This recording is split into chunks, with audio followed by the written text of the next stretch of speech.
Oh my god.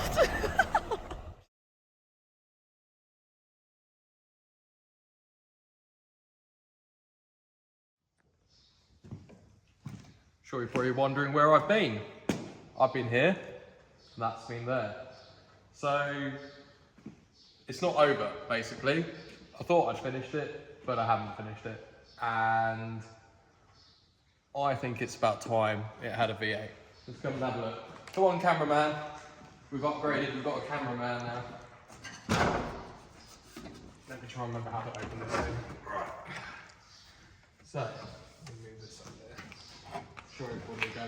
Not allowed to do that with a Range Rover bonnet. Well, so there you go. Anyone that's new to the channel will not know, but this is a Mazda SLT 3.5 turbo diesel intercooled.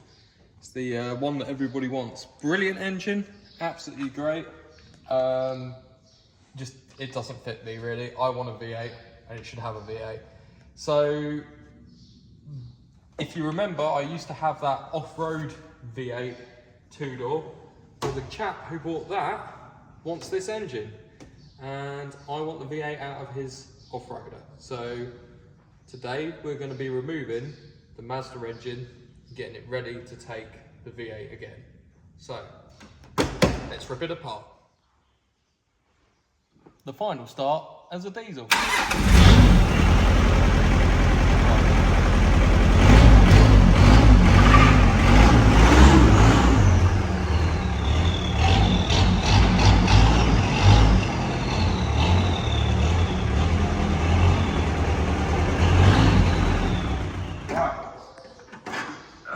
Okay, so step one.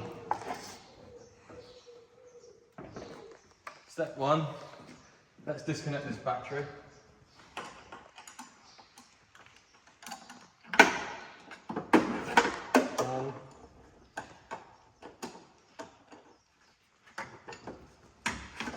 Right, that's done. I always forget to do that. Now what we're going to do is we're going to set a time lapse up. We're going to take the front end off.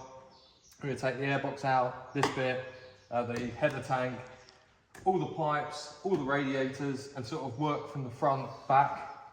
Then it will be hopefully just unbolting it and off we go. And obviously the exhaust and turbo and that. I am getting these inner wings painted properly. My friend's going to paint those properly and I'll paint the bulkhead properly. I'm going to be putting a brand new wiring loom in as well. But again, that's all stuff that will be done in a later video. Today all we're focusing on is getting this engine out so we can go and swap it and go pick up that lovely shiny V8. We probably need a load of money spending on it as well. But yeah, so we're going to set up a time lapse because we haven't got time to film, and we'll just crack on and see where we get to today. So enjoy.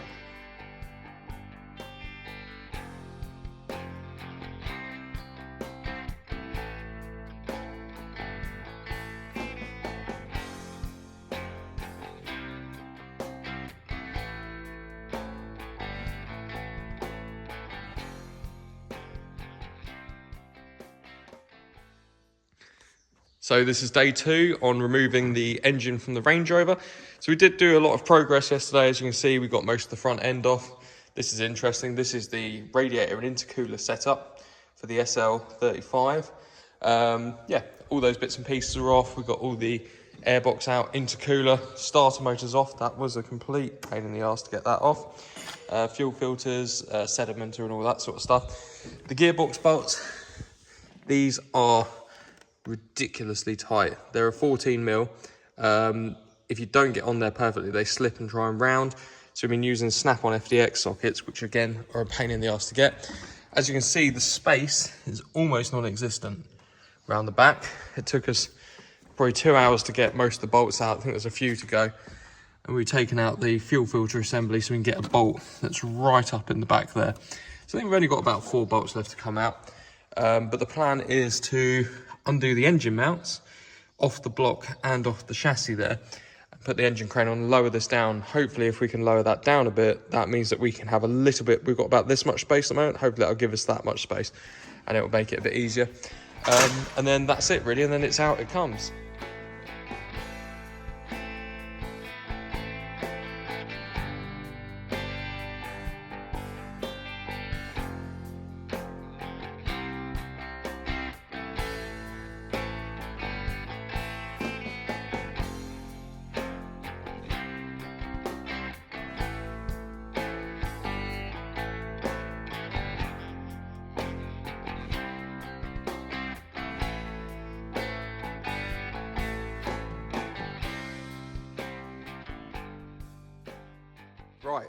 this is the point we're up to at the moment. So we've removed the engine mounts. I don't know if you can see down there. The engine mounts are out. That's the only way we've been able to gain access to the back bolts. Couldn't get to them from the top. Interestingly, when you remove the engine mounts, it pushed the whole engine forward by how far? What do you reckon? 3 inches? 3 or 4 At inches? least. Yeah, 3 or 4 inches forward. Which is what I told you yesterday. These are the bolts down here. You can see. There's Matt on one. There's 2 left to go. Interestingly, there's only... Oh no, there is 2. Yeah, there is 2. Interestingly, there's only 2 crane points on this engine, both at the front, so it's just going to swing from the front when we release it. We ended up taking the whole exhaust system out as well. That had to come out.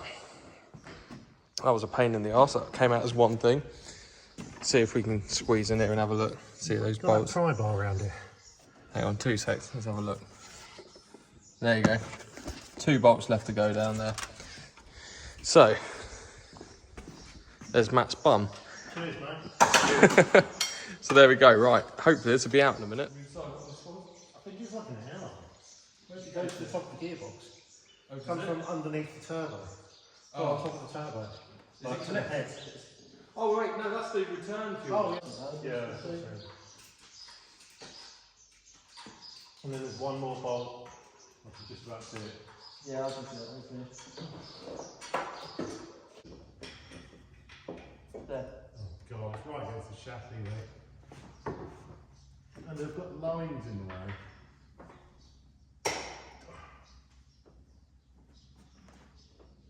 I can't get behind it. Hang on, 2 seconds. Let me take the spanner out. Hang on. I can see the head of the box. It's the last fucking bolt. It's turned out to be a big one. So I was wondering if we do a bottom one. I was wondering if I shove one of the 13s in the bottom, do it up tight, pulls it up, and then it takes the stress off that bolt. What do you think?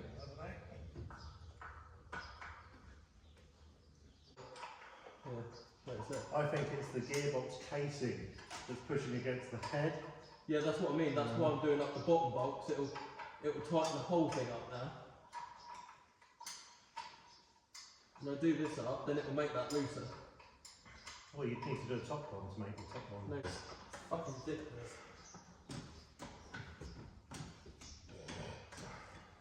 The bolts, I don't know what it is about these bolts, they just don't fit the fucking sockets very well. I don't even think it's really the bolt. I think it's the head of the ratchet being so fat against the gearbox casing.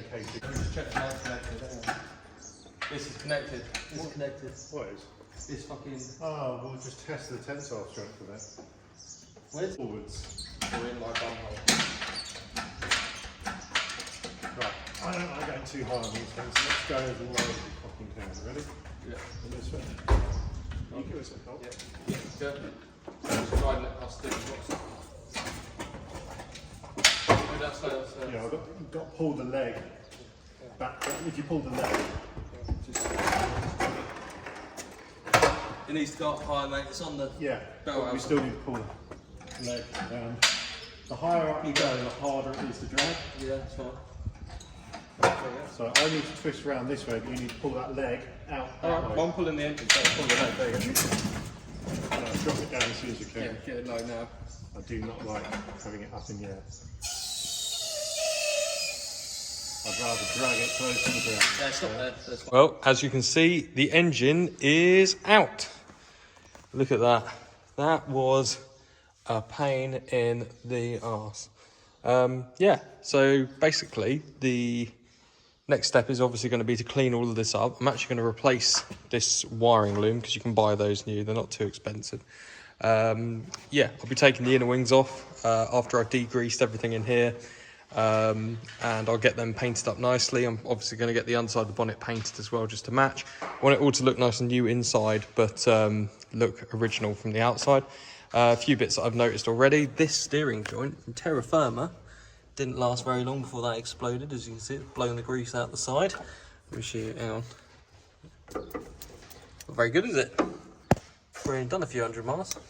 Anyway, so that's knackered. Yeah, so here's the engine in all its glory. That's the radiator and intercooler setup. And there's the engine. It's actually a really good engine, to be fair. It's just not what I want. And then all the bits and pieces are stacked away in the box. So there we go. So there we have it. So there's going to be a lot of restoration of little bits and pieces. I'll get these inner wings off and strip them all down. I may end up replacing these brake lines because I know I replaced them, but I didn't. It was hard to do while it was in situ, and I'm not happy with how they look. They just don't look right, and I want it to look immaculate in here, but you know, just usable really. So yeah, and obviously we're going to have to replace the bell housing because this is the modification that's done when you convert it. You can see the welding inside there. Just like a little piece that's added on. I guess this is probably where the original starter would mount, and I don't think that's going to fit now. So I'll probably replace the bell housing, but as I say, it only looks like it's a couple of bolts in there, maybe 4 or 5 bolts. So if anybody knows anyone that's selling one of those bell housings for a V8, let me know, because I would like to get hold of one. Obviously the steering box also is a bit grimy and it's a little bit leaky. I'm not sure where it's leaking from exactly. Let's have a look under here. No, it's not too bad actually. It might just be the gaskets on it. I'll probably take it off anyway, clean it right up, and put some new seals on it. Might replace the power steering pipes too, because they look a little bit old. But yeah, so going in the right direction. But thanks very much for watching, everyone, and hopefully it won't be that long before I put another video out.